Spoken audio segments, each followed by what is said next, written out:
আসসালামু আলাইকুম। আশা করি সবাই ভালো আছেন। আজকে সকালে ঘুম থেকে উঠেই দেখি গাছতলায় দুটি আম পড়ে আছে।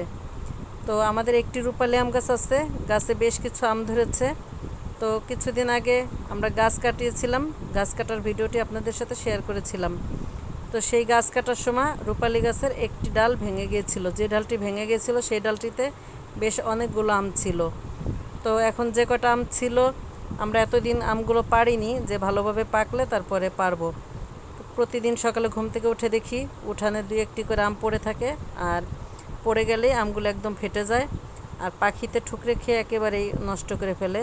পাখির খাওয়া আম খাওয়া ঠিক না, তাই সেগুলো ফেলে দিতে হয়। তো আজকে সকালে ভাবলাম যে আমগুলো সব পেড়ে ফেলবো। আমাদের আগে যে কোটাটা বানিয়েছিলাম সেই কোটাটা খুঁজে পাচ্ছি না, হয়তো বা কেউ নিয়ে গেছে। তো আজকে আবার আমার হাজব্যান্ড নতুন করে একটি কোটা বানালো। গাছে খুব বেশি আম নেই, 15 থেকে 20টা এইরকমই হবে। তো যে কয়টাই হোক, নিজেদের গাছের আম, এটা খাওয়ার মজাই অন্য রকমের। তো আমগুলো আজকে সব পেড়ে ফেলবো, আর সেই ভিডিওটি আপনাদের সাথে শেয়ার করব।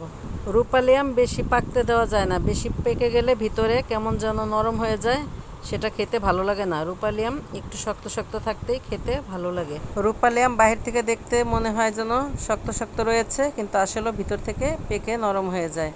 দেখুন, এই আমটি পাখিতে ঠুকরে ঠুকরে খেয়েছে, কত যত্ন সহকারে খেয়েছে, কতটা সুন্দর লাগতেছে দেখতে।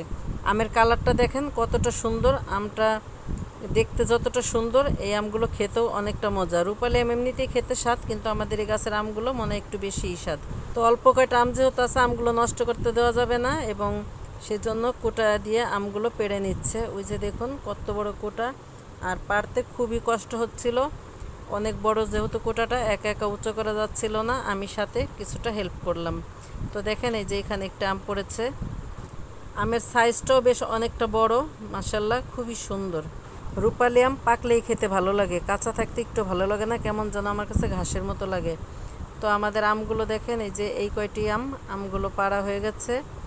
খুবই সুন্দর আমগুলো দেখে মনটা একদম ভরে যাচ্ছে।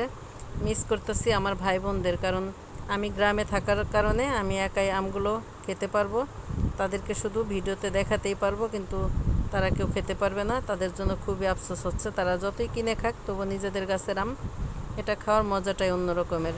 এই আমটি আমরা অনেক দিন থেকে চোখে চোখে রেখেছি, আমার মেয়ে নিজ হাতে ছিঁড়বে, তাই আজকে সে তার শখ পূরণ করলো, সে নিজ হাতে আমটি ছিঁড়লো।